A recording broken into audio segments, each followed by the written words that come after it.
ಕೇಳುಗರಿಗೆಲ್ಲ ನಮಸ್ಕಾರ.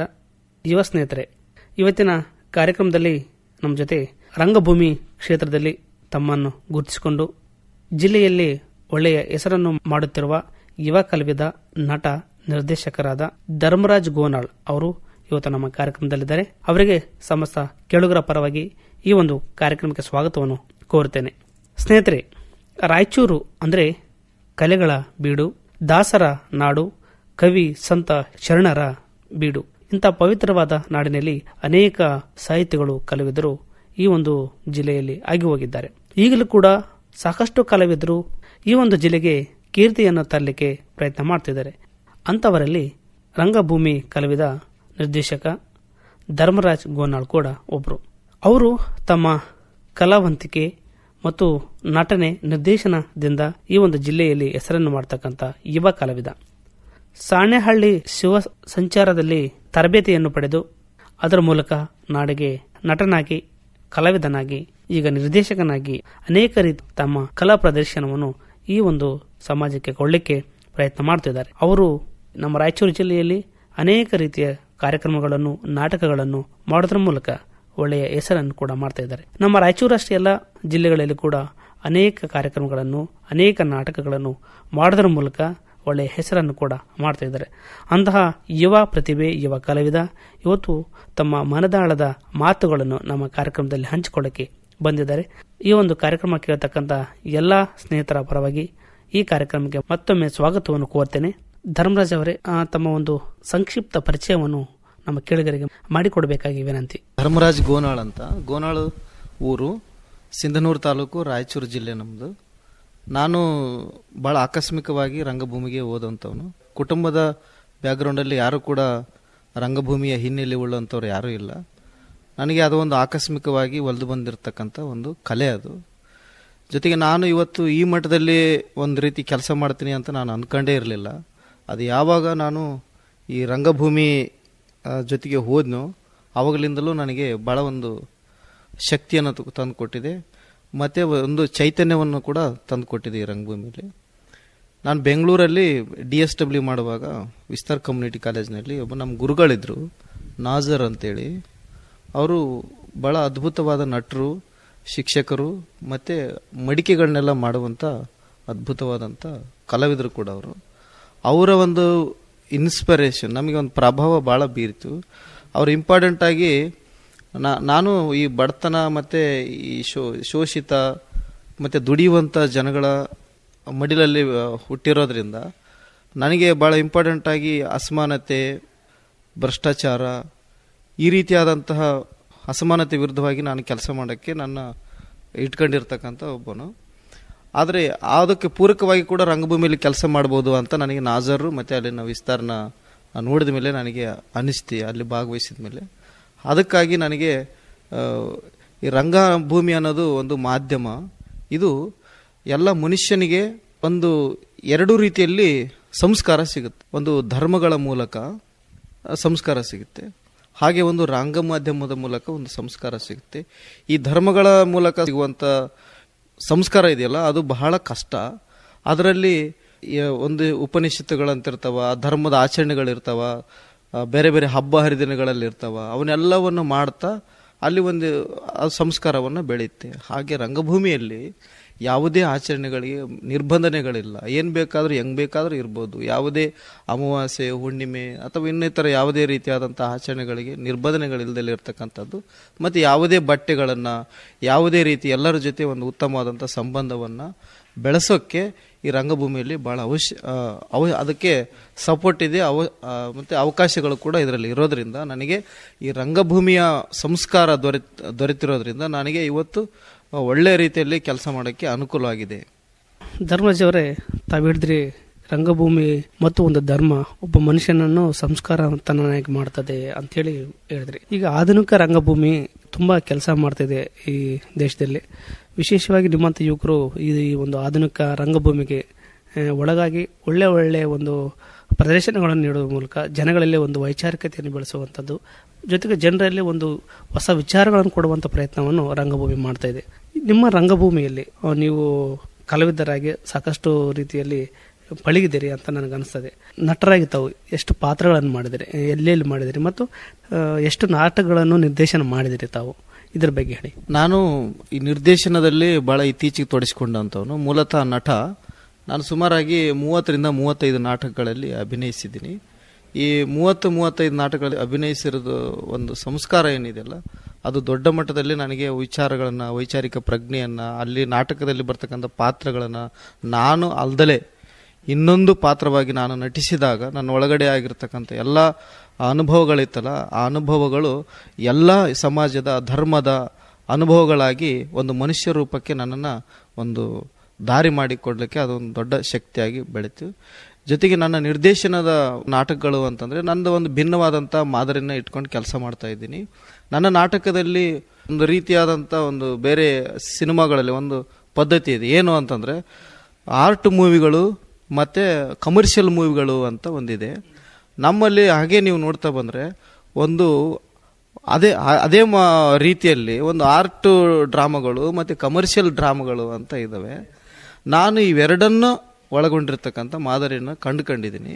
ನನ್ನ ರಂಗಭೂಮಿ ಬಹಳ ಸರಳವಾಗಿರ್ತಕ್ಕಂಥದ್ದು ಮತ್ತು ಹೆಚ್ಚಿನ ವೆಚ್ಚ ಮಾಡದಲ್ಲೇ ಇರ್ತಕ್ಕಂಥದ್ದು ಮತ್ತು ಜೀರೋ ಕಾನ್ಸೆಪ್ಟ್ ಒಳಗಡೆ ಏನು ಇಲ್ದಲೆ ಬಯಲಲ್ಲಿ ಯಾವುದೇ ಒಂದು ವಸ್ತುಗಳನ್ನು ನಾವು ಇದು ಮಾಡೋದಲ್ಲೇ ಪ್ರಕೃತಿ ದತ್ತವಾಗಿ ಮತ್ತು ವೇಸ್ಟ್ ಆಗಿರ್ತಕ್ಕಂಥ ವಸ್ತುಗಳನ್ನು ಬಳಸಿಕೊಂಡೇ ನಾನು ರಂಗಭೂಮಿಯನ್ನು ಕಟ್ತಾ ಇದ್ದೀನಿ. ಜೊತೆಗೆ ನಾನು ಈ ಸೆಟ್ ಆಗಿರಲಿ, ಪ್ರಾಪರ್ಟಿ ಆಗಿರಲಿ, ಮ್ಯೂಸಿಷನ್ನು, ಹೀಗೆ ಅದಕ್ಕೆ ಸ್ವಲ್ಪ ನಾನು ಭಾಳಷ್ಟು ಇಂಪಾರ್ಟೆನ್ಸ್ ಕೊಡಲ್ಲ. ನಾನು ಇಂಪಾರ್ಟೆನ್ಸ್ ಕೊಡೋದು ಯಾವುದಕ್ಕೆ ಅಂತಂದರೆ, ನಾಟಕ ಏನು ಹೇಳ್ತಾ ಇದೆ, ನಾಟಕ ಹೇಳುವಾಗ ಅದನ್ನು ಹೇಳುವಂಥದ್ದನ್ನು ನಟ, ಅಭಿನಯಿಸುವಂಥ ನಟ ಅದನ್ನು ಹೇಗೆ ಕ್ಯಾಚ್ ಮಾಡಿಕೊಂಡು ಅವನ ತನ್ನ ಜೀವನದಲ್ಲಿ ಅದನ್ನು ಹೇಗೆ ರೂಪಿಸ್ಕೊಳ್ತಾನೆ, ಜೊತೆಗೆ ಅವನ ಅಭಿನಯ, ಆಂಗಿಕ ಅಭಿನಯಕ್ಕೆ, ವಾಚಿಕ ಅಭಿನಯಕ್ಕೆ ನಾನು ಹೆಚ್ಚು ಪ್ರಾಧಾನ್ಯತೆಯನ್ನು ಕೊಡ್ತಾ ಬಂದಿದ್ದೀನಿ. ಹಾಗೆಯೇ ನಟನೆಯಲ್ಲಿ ಒಬ್ಬ ನಟನಿಗೆ ಏನು ಕೌಶಲ್ಯಗಳಿರಬೇಕು ಅಂತ ಹೇಳ್ತಾರೆ. ಯಾಕಂದರೆ ನಟನೆ ಅಂದರೆ ಎಲ್ಲರೂ ಮಾಡೋಕ್ಕಾಗಲ್ಲ, ಅದಕ್ಕೆ ತನ್ನದಾದಂಥ ಒಂದು ಕೌಶಲ್ಯಗಳು ಇರಬೇಕು. ನಟನೆಗೆ ಆ ಒಂದು ಶಕ್ತಿ ಕೂಡ ಇರಬೇಕು, ಕಲಾವಂತಿಕೆ ಕೂಡ ಇರಬೇಕು. ಒಬ್ಬ ನಟನಲ್ಲಿ ಆ ಒಂದು ಕಲಾವಂತಿಕೆ, ನಟನೆ ಮಾಡ್ತಕ್ಕಂಥ ಕಲಾವಂತಿಕೆಗಳು ಆ ವ್ಯಕ್ತಿಯಲ್ಲಿದ್ದಾಗ ಮಾತ್ರ, ಕಲೆ ಇದ್ದಾಗ ಮಾತ್ರ ಹೊರಗೆ ಬರಲಿಕ್ಕೆ ಸಾಧ್ಯ. ಕೆಲವೊಂದು ವಿಚಾರಗಳು ಕೇಳಿದ್ವಿ, ನಟನೆ ಮಾಡುವಾಗ ನಟನೆಗೆ ನವರಸಗಳು ಒಲಿದಿರಬೇಕು ಅಂತೇಳಿ, ಅದು ಹೇಗೆ ಅಂತ. ಸರಿ, ನವರಸಗಳು ಮತ್ತು ಒಂದು ನಾಟ್ಯಶಾಸ್ತ್ರದಲ್ಲಿ ಬರುತ್ತೆ ಇದು. ಬಟ್ ಇದು ನನ್ನ ಅಭಿಪ್ರಾಯದಲ್ಲಿ, ನನ್ನ ಅನುಭವದಲ್ಲಿ ಇದ್ಯಾವುದು ಕೂಡ ಅಗತ್ಯವೇ ಇಲ್ಲ. ಕೌಶಲ್ಯ ಅನ್ನೋದಕ್ಕಿಂತ ಕೌಶಲ್ಯ ಅನ್ನೋದು ನಾಟೇ ಇಂಪಾರ್ಟೆಂಟ್. ಮನುಷ್ಯನಿಗೆ ನಟ ಆದಂಥವನಿಗೆ ಅಥವಾ ನಟ ಆಗ್ಬೇಕಂತ ಬಯಸುವಂಥವನಿಗೆ, ರಂಗಭೂಮಿಯಲ್ಲಿ ಕೆಲಸ ಮಾಡ್ಬೇಕಂತ ಬಯಸುವಂಥವನಿಗೆ ಭಾಳ ಇಂಪಾರ್ಟೆಂಟ್ ಆಗಿ ಇರಬೇಕಾಗಿರೋದು ಏನಂತಂದರೆ ಸಮಾಜದ ಬಗ್ಗೆ ಮಾನವೀಯತೆ, ಪ್ರೀತಿ, ಅನುಕಂಪ, ವಿಶ್ವಾಸ, ನಂಬಿಕೆ ಅದು ಇದ್ರೆ ಮಾತ್ರ ಇದರಲ್ಲಿ ಒಂದು ಹಿಡ್ಕೊಳ್ಳುವಂಥ ರಂಗಭೂಮಿ ನಮ್ಮನ್ನು ಸದಾ ಇಟ್ಕೊಳ್ಳುತ್ತೆ. ಅದು ಇಲ್ಲಾಂದ್ರೆ ರಂಗಭೂಮಿ ತಳ್ಳುತ್ತೆ. ಇದರಲ್ಲಿ ಭಾಳ ಭಕ್ತಿ ಬೇಕು, ವಿಶ್ವಾಸ ಬೇಕು. ಈ ಕಂಪನಿ ನಾಟಕದ ಶೈಲಿ ಪದ್ಧತಿಗಳೆಲ್ಲವೂ ಕೂಡ ಒಂದು ಹಳ್ಳಿಯಲ್ಲಿ ಆ ನಾಟಕ ನಡೀತು ಅಂತಂದರೆ, ಸಾಮಾಜಿಕ ನಾಟಕದ ಹೆಸರಿನಲ್ಲಿ ಹೆಣ್ಣು ಮಕ್ಕಳನ್ನ ಅರ್ಧಂಬರ್ಧ ಬಟ್ಟೆಗಳನ್ನ ಹಾಕಿಸಿ ಅಶ್ಲೀಲವಾದಂಥ ಹಾಡುಗಳನ್ನು ಹಾಡ್ತಾ, ರಂಜಿಸುತ್ತಾ, ಬೇರೆ ಬೇರೆ ಭಂಗಿಗಳಲ್ಲಿ ಮಹಿಳೆಯರ ನೃತ್ಯವನ್ನು ಮಾಡಿಸ್ತಾ ಬಂದರು.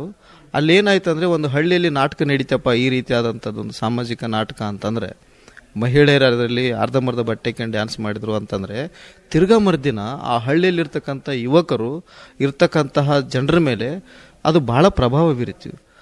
ಒಂದಿಷ್ಟು ಆ ನಾಟಕ ಆಗಿ ತಿರ್ಗಾ ಮರುದಿನನೇ ಕೆಲವು ಹಳ್ಳಿಗಳಲ್ಲಿ ಅತ್ಯಾಚಾರಗಳಾಗಿರ್ತಕ್ಕಂಥ ಘಟನೆಗಳು ನಡೆದಿವೆ. ಮತ್ತು ಮಹಿಳೆಯರ ಮೇಲೆ ಶೋಷಣೆ ಆಗಿರ್ತಕ್ಕಂಥ ಮತ್ತು ಬಲಾತ್ಕಾರಗಳಾಗಿರ್ತಕ್ಕಂಥ ಘಟನೆಗಳು ಕೂಡ ನಡೆದಿವೆ. ಹಾಗಾಗಿ ರಂಗಭೂಮಿ ಅಥವಾ ನಾಟಕ ಅನ್ನೋದು ಮನುಷ್ಯನ ಮನಸ್ಸನ್ನು ಅರಳಿಸಬೇಕು, ಕೆರಳಿಸಬಾರ್ದು. ಈ ಪದ್ಧತಿ ಏನಿತ್ತಲ್ಲ, ಅದು ಹೆಣ್ಮಕ್ಳನ್ನ ಅರ್ಧಂಬರ್ಧ ಬಟ್ಟೆ ಹಾಕಿಸಿ ಡ್ಯಾನ್ಸ್ ಮಾಡಿಸೋಂಥ ಪದ್ಧತಿ ಮನುಷ್ಯರ ಮನಸ್ಸನ್ನು ಕೆರಳಿಸಿತು. ಆದರೆ ನಮ್ಮ ಆಧುನಿಕ ರಂಗಭೂಮಿಯಲ್ಲಿ ಹಾಗಲ್ಲ. ಇದು ಮನುಷ್ಯರ ಮನಸ್ಸನ್ನು ವಿಕಾಸಗೊಳಿಸುತ್ತೆ, ಅರಳಿಸುತ್ತೆ, ವಿಮೋಚನೆಯತ್ತ ಕೊಂಡೊಯ್ಯುತ್ತೆ. ಜೊತೆಗೆ ಈ ಆಧುನಿಕ ರಂಗಭೂಮಿಯ ನಾಟಕಗಳನ್ನು ನೋಡಬೇಕು ಅಂತಂದರೆ ಒಂದು ಕ್ವಾಲಿಟಿ ಬೇಕು ನೋಡುವಂಥ ಪ್ರೇಕ್ಷಕರಾದವ್ರಿಗೆ. ಅದು ಏನು ಅಂದರೆ, ಸ್ವಲ್ಪ ಮಟ್ಟಿಗೆ ಅದನ್ನು ಬದ್ಧತೆಯಿಂದ ಇರ್ತಕ್ಕಂಥವ್ರು, ಸಮಾಜದ ಮೇಲೆ ಪ್ರೀತಿ ಇರುವಂಥವ್ರು, ಸ್ವಲ್ಪ ಸಾಹಿತ್ಯವನ್ನು ಓದ್ಕೊಂಡಿರುವಂಥವ್ರು, ಮತ್ತು ಈ ಚಳುವಳಿಯ ಹಿನ್ನೆಲೆಯಿಂದ ಬಂದಿರತಕ್ಕಂಥವ್ರು, ಅಂಥವ್ರು ಇದನ್ನ ಬೇಗ ಕ್ಯಾಚ್ ಮಾಡ್ತಾರೆ. ಆದರೆ ಜನಸಾಮಾನ್ಯರ ಹತ್ರಕ್ಕೆ ನಾವು ತಗೊಂಡು ಹೋಗ್ತಕ್ಕಂಥದ್ದು ಇವತ್ತಿನ ದೊಡ್ಡ ಸವಾಲಿನ ಕೆಲಸ. ಅದು ಅಷ್ಟೇ ಸರಳವೂ ಕೂಡ ಇದೆ. ಅದನ್ನ ಮಾಡೋದು ರಂಗಭೂಮಿಯಲ್ಲಿ ಅದು ಕಠಿಣ ಏನಲ್ಲ, ಈಸಿಯಾಗಿ ಮಾಡ್ಬೋದು. ಯಾಕೆ ಅಂತ ನಮಗೆ ಇವತ್ತು ಸ್ವಲ್ಪ ಯಾಕೆ ಕಷ್ಟ ಅಂತ ಅನಿಸ್ತಾ ಇದೆ ಅಂತಂದರೆ, ಅಶ್ಲೀಲವಾದಂಥ ಹಾಡುಗಳನ್ನು ಬೇರೆ ಬೇರೆ ರೀತಿಯಲ್ಲಿ ಕಟ್ಟಿರ್ತಕ್ಕಂಥ ಇವತ್ತಿನ ಸಿನಿಮಾ ಹಾವಳಿಗಳು, ಹೆಣ್ಣು ಮಕ್ಕಳನ್ನ ಬೇರೆ ರೀತಿಯಲ್ಲಿ ಬಳಸಿಕೊಂಡಿರ್ತಕ್ಕಂಥವು, ಇವೆಲ್ಲವೂ ಕೂಡ ಆ ಪ್ರೇಕ್ಷಕರ ಮನಸ್ಸನ್ನು ಕೆಡಿಸಿಬಿಟ್ಟಿದ್ದಾವೆ. ಕಣ್ಣನ್ನು ಒಂದೇ ದಿಕ್ಕಿನಲ್ಲಿ ನೋಡುವ ಹಾಗೆ ಪ್ರೇಕ್ಷಕರನ್ನ ಸೃಷ್ಟಿ ಮಾಡಿರೋ ದುಷ್ಪರಿಣಾಮವಾಗಿ ಇವತ್ತು ಆಧುನಿಕ ರಂಗಭೂಮಿಯ ಕಡೆಗೆ ಸ್ವಲ್ಪ ಕಡಿಮೆ ಅಂತ ಅನಿಸಿದ್ರು ಕೂಡ ಕಡಿಮೆ ಏನಿಲ್ಲ. ನನ್ನ ಅನುಭವದಲ್ಲಿ ನನಗೆ ಕಳೆದ ನಾವು ಪ್ರಾರಂಭದಲ್ಲಿ ನಾನು ರಂಗಭೂಮಿಗೆ ಪ್ರಾಕ್ಟೀಸ್ ಮಾಡುವಂಥ ಸಂದರ್ಭಕ್ಕೂ ಇವತ್ತಿನ ಸಂದರ್ಭಕ್ಕೂ ನೋಡಿತು ಅಂತಂದರೆ ಭಾಳಷ್ಟು ಜನ ಪ್ರೇಕ್ಷಕರು ಸೃಷ್ಟಿಯಾಗಿದ್ದಾರೆ. ಮತ್ತು ಇದು ಈ ರೀತಿಯಾದಂಥ ಫಾರ್ಮುಲಿಟಿಗಳು ನಮ್ಮಲ್ಲಿ ಬರಬೇಕು, ಇದು ಪ್ರತಿಯೊಬ್ಬರೂ ಇದನ್ನು ಮಾಡಬೇಕು ಅನ್ನೋದು ಆಸಕ್ತಿಗಳು ಕೂಡ ಇವತ್ತಿನ ಶಿಕ್ಷಣ ಸಂಸ್ಥೆಗಳಾಗಿರ್ಬೋದು, ವಿವಿಧ ಹಳ್ಳಿಗಳಲ್ಲಿ ಜನಗಳು, ವಿದ್ಯಾರ್ಥಿಗಳು, ಯುವಜನರೆಲ್ಲ ಭಾಳ ಇಷ್ಟಪಡ್ತಿದ್ದಾರೆ. ಇದನ್ನು ಮಾಡೋಕ್ಕೂ ಅಂತಲೂ ಕೂಡ ಸರ್ಕಾರ ಭಾಳಷ್ಟು ಯೋಜನೆಗಳನ್ನು ತಂದಿದೆ. ಅದರಲ್ಲಿ ಪ್ರತಿಫಲವಾಗಿ ಈಗ ಸರ್ಕಾರ ಮಾನ್ಯ ನಮ್ಮ ಕನ್ನಡ ಮತ್ತು ಸಂಸ್ಕೃತಿ ಇಲಾಖೆಯ ಭಾಳ ದೊಡ್ಡ ನಟಿ ಕೂಡ ಆಗಿದ್ದಂಥ ಉಮಾಶ್ರೀ ಮೇಡಮ್ ಅವರ ಒಂದು ಕನಸಿನ ಕೂಸಾಗಿರ್ತಕ್ಕಂಥ ಕಾಲೇಜು ರಂಗೋತ್ಸವದ ಪ್ರತಿಫಲವಾಗಿ ಇವತ್ತು ಕರ್ನಾಟಕದಲ್ಲಿ 4 ರಂಗಾಯಣಗಳ ಮೂಲಕ ವರ್ಷಕ್ಕೆ ಸುಮಾರಾಗಿ 1,000 ವಿದ್ಯಾರ್ಥಿಗಳು ರಂಗಭೂಮಿಯ ಪ್ರವೇಶವನ್ನು ಪಡಿತಾ ಇದ್ದಾರೆ, ಅದರ ಸ್ಪರ್ಶವನ್ನು ಪಡ್ತಾ ಇದ್ದಾರೆ.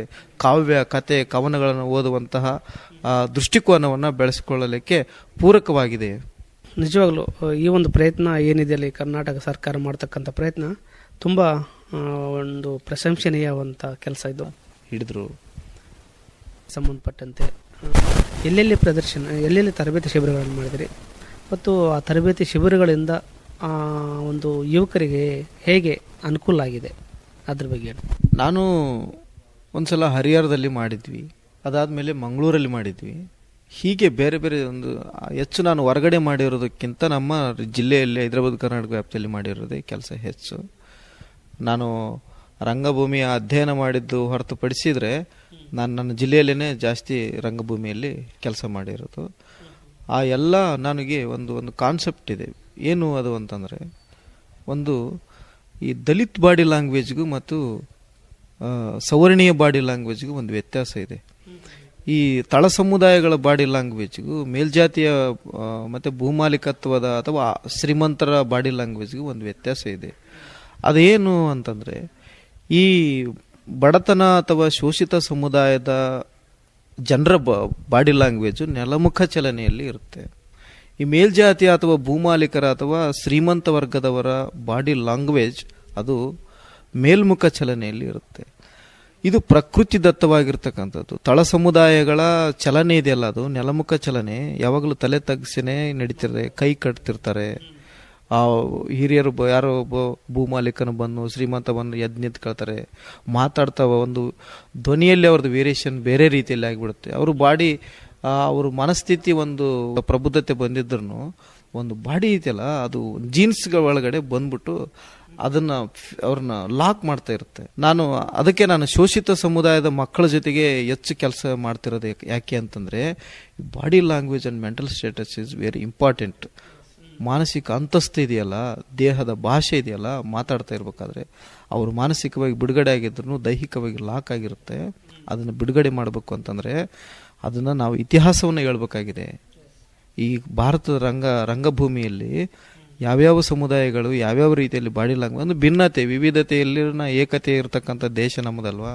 ಹಂಗಾಗಿ ಅವರ ಬಾಡಿ ಲ್ಯಾಂಗ್ವೇಜ್ಗಳನ್ನ ನಾವು ಅದನ್ನು ಅಧ್ಯಯನ ಮಾಡಿ ಅದ್ರ ಮೂಲಕ ನಾವು ಅರ್ಥ ಮಾಡಿಸಿದಾಗ ಅವರು ಸ್ವಲ್ಪ ಹೌದಲ್ಲ, ಅವ್ರಿಗೆ ಗೊತ್ತಿರೋ ಸೆನ್ಸೇ ಆಗಲ್ಲ ಅದು ನನ್ನ ಬಾಡಿ ಲ್ಯಾಂಗ್ವೇಜ್ ಹಿಂಗೆ ಮಾಡ್ತಲ್ಲ. ನಾನು ಶಿಬಿರ ಮಾಡಿದ ನಂತರ, ನಾನು ಇದನ್ನು ಹೇಳಿಕೊಟ್ಟ ನಂತರ ಅವ್ರಿಗೆ ಹೌದು ಇದು ಹಿಂಗೆ ಇದೆ ಅಂತ ಬಾಡಿ ಲ್ಯಾಂಗ್ವೇಜ್ನ ಇದು ಮಾಡಿಕೊಂಡು, ಮತ್ತು ಈ ಪ್ರಕೃತಿಗೆ ಸಂಬಂಧಪಟ್ಟಂಥ ಮೇಲ್ಮುಖ ಚಲನೆ ಅನ್ನೋದೈತಲ್ಲ, ಅದು ಪ್ರಕೃತಿ ದತ್ತವಾದಂಥದ್ದಲ್ಲ. ನೆಲಮುಖ ಚಲನೆಯ ಎಲ್ಲ ಪ್ರಾಣಿ ಕುಲಗಳು, ಸಂಕುಲಗಳು, ಹುಲಿ, ಸಿಂಹ, ಆನೆ ಎಲ್ಲವೂ ಕೂಡ ನೆಲನೇ ತೆಗೆಸ್ಕೊಂಡೇ ನಡೀತವೆ ಎಲ್ಲವೂ. ಹಾಗೆಯೇ ತಳ ಸಮುದಾಯಗಳ ಚಲನವಲನಗಳೆಲ್ಲವೂ ಪ್ರಕೃತಿಗೆ ಹತ್ತಿರವಾಗಿ, ಭೂಮಿಗೆ ಹತ್ತಿರವಾಗಿ ಆ ಚಲನೆಗಳು ನಡೀತಾ ಇರ್ತವೆ. ಈ ಸೊಕ್ಕು ಏನು ಬಂದಿರುತ್ತೆ, ಭೂಮಾಲಿಕರ ಸೊಕ್ಕು, ಅದು ತಲೆ ಎತ್ತಿ ನಿಲ್ಲುವಂಗ, ಅದು ಸೊಕ್ಕಿನ ಅಹಂಕಾರದ ಪ್ರತಿರೂಪವಾಗಿ ಅದು ಮಾಡಿರ್ತದೆ. ಹಂಗಾಗಿ ಅದು ಪ್ರಕೃತಿಯ ವಿರೋಧಿ ಆಗಿರೋದ್ರಿಂದ ಈ ತಳ ಸಮುದಾಯಗಳಿಗೆ ನಾವು ಬಾಡಿ ಲ್ಯಾಂಗ್ವೇಜ್ ಬಗ್ಗೆ ಮತ್ತು ಮೆಂಟಲ್ ಸ್ಟೇಟಸ್ ಬಗ್ಗೆ ಹೇಳೋದ್ರಿಂದ ಅವರಿಗೆ ಆತ್ಮಗೌರವ ಹೆಚ್ಚಿಗೆ ಬರುತ್ತೆ.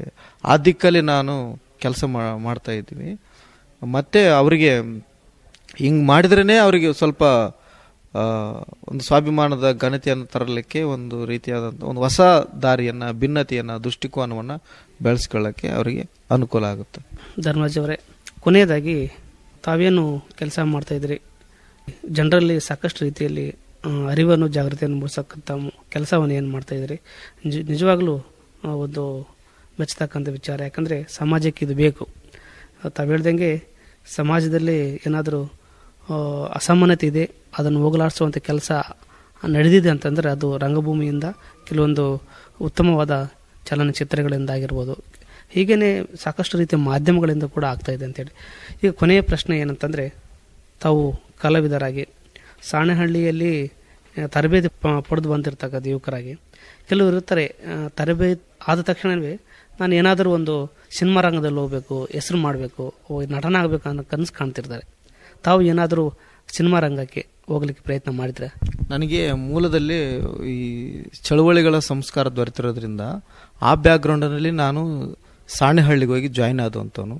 ಸಾಣೆಹಳ್ಳಿಯಲ್ಲಿ ಟೋಟಲ್ ಆಗಿರ್ತಕ್ಕಂಥದ್ದು ಬಸವ ತತ್ವ, ಅಲ್ಲಿನ ಬಸವ ವಚನಕಾರರ ಸಂಸ್ಕಾರ ದೊರೆತಿರೋದ್ರಿಂದ ನನ್ನ ಎಲ್ಲ ಆಲೋಚನೆಗಳು ಆ ದಿಕ್ಕಲ್ಲಿ ನಡೆಯುವಂಗೆ ಮಾಡಿತು. ನನ್ನ ಬೇರೆ ಬೇರೆ ಸ್ನೇಹಿತರೆಲ್ಲ ಸಿನಿಮಾದಲ್ಲಿ ನಟಿಸ್ತಿದ್ದಾರೆ. ನನಗೂ ಕೂಡ ಕೆಲವು ಆಫರ್ಗಳು ಬಂತು. ನಾನು ಹೋಗಿಲ್ಲ ಎಲ್ಲೂ ಅದರಲ್ಲಿ. ಯಾಕೆ ಅಂತಂದರೆ ಈ ಸಂಸ್ಕಾರವನ್ನು ಇದು ಗೊತ್ತಾಗಬೇಕಾಗಿದೆ. ನಾವು ಬರೀ ಒಂದು ಡಿಸ್ಪ್ಲೇ ಮಾಡ್ಬೋದು ಅಷ್ಟೇ. ಅಲ್ಲಿ ರಂಗಭೂಮಿ ಸತ್ಯವಾದದ್ದು. ರಂಗಭೂಮಿ ಸಿನಿಮಾದಲ್ಲಿ ಸಣ್ಣವ್ರನ್ನ ದೊಡ್ಡವ್ರನ್ನಾಗಿ ತೋರಿಸ್ಬೋದು, ದೊಡ್ಡವ್ರನ್ನ ಸಣ್ಣದಾಗಿ ತೋರಿಸ್ಬೋದು. ಆದರೆ ರಂಗಭೂಮಿಯಲ್ಲಿ ಅದು ಸಾಧ್ಯವೇ ಇಲ್ಲ. ಸಣ್ಣವ್ರನ್ನ ಸಣ್ಣವರಾಗಿ ಕಾಣ್ತಾರೆ, ದೊಡ್ಡವ್ರನ್ನ ದೊಡ್ಡವ್ರನ್ನಾಗಿಯೇ ತೋರಿಸುವಂಥದ್ದು ರಂಗಭೂಮಿ. ಹಾಗಾಗಿ ಇದನ್ನು ನಾವು ಸಿನಿಮಾ ಆ ಕಡೆ ಹೋಗ್ಲಾರ್ದಕ್ಕೋಸ್ಕರನೇ ನಾನು ಇವತ್ತು ಹಳ್ಳಿಯಲ್ಲಿ ಇದ್ಕೊಂಡು ಸರಳವಾಗಿ ಸಿಗ್ತಕ್ಕಂಥ ವಿದ್ಯಾರ್ಥಿ ಯುವಜನರ ಜೊತೆ ಕೆಲಸ ಮಾಡೋಕ್ಕೆ ನನಗೆ ಅವಕಾಶ ಆಗಿದೆ. ಮತ್ತು ಸ್ವಲ್ಪ ಜಾಸ್ತಿ ವಿದ್ಯಾರ್ಥಿಗಳು, ನನಗೆ ಶಿಷ್ಯ ಪರಂಪರೆ ಒಂದು ಶುರುವಾಗಿದೆ ಇಲ್ಲಿ ನಮ್ಮ ಡಿಸ್ಟಿಕ್ನಲ್ಲಿ. ಅದಕ್ಕೋಸ್ಕರನೇ ಆಗಿದೆ ಅದನ್ನ ಅಂತ ನಾನು ಹೇಳೋಕ್ಕೆ ಇಷ್ಟಪಡ್ತೀನಿ. ನಾನು ಇಂಪಾರ್ಟೆಂಟಾಗಿ ನಮ್ಮ ಬಸವ ತತ್ವದ ಆಧಾರದ ಅಡಿಯಲ್ಲಿ ಈ ರಂಗಭೂಮಿಯನ್ನು ಕಟ್ಟೋಕ್ಕೆ ನಾನು ಪ್ರಯತ್ನ ಪಡ್ತಾ ಇದ್ದೀನಿ. ಓಕೆ ಧರ್ಮರಾಜ್ ಅವರೇ, ಒಟ್ಟಾರೆಯಾಗಿ ತಮ್ಮ ವಿಚಾರಧಾರೆಗಳು, ತಮ್ಮ ಪ್ರಯತ್ನಶೀಲತೆಗಳು ಎಲ್ಲವೂ ಕೂಡ ಸಮಾಜಮುಖಿಯಾಗಿ ಕೆಲಸ ಮಾಡ್ತವೆ ಅನ್ನೋದು ತಮ್ಮ ಮಾತಿನಲ್ಲಿ ಗೊತ್ತಾಗುತ್ತೆ. ಮುಂದಿನ ದಿನಗಳಲ್ಲಿ ಕೂಡ ಈ ಒಂದು ಪ್ರಯತ್ನ ಏನಿದೆಯಲ್ಲ, ತಮ್ಮ ಪ್ರಯತ್ನ ಇನ್ನೂ ಕೂಡ ಸಮಾಜಮುಖಿಯಾಗಿ ನಡೀಲಿ ಅನ್ನುವಂಥ ಒಂದು ಸದಾಶಯ ಕೂಡ ನಮ್ಮದು. ನಮ್ಮ ಕಾರ್ಯಕ್ರಮದಲ್ಲಿ ಸುದೀರ್ಘವಾಗಿ ತಮ್ಮ ಅನುಭವಗಳನ್ನು ನಮ್ಮ ಜೊತೆ ಹಂಚಿಕೊಂಡಿದ್ದಕ್ಕಾಗಿ ನಮ್ಮ ಕೇಳುಗರ ಪರವಾಗಿ ತಮಗೆ ಧನ್ಯವಾದಗಳನ್ನು ಹೇಳುತ್ತಾ ಇವತ್ತಿನ ಕಾರ್ಯಕ್ರಮ ಇಲ್ಲಿಗೆ ಮುಗಿಸ್ತಾ ಇದ್ದೀವಿ. ನಮಸ್ಕಾರ.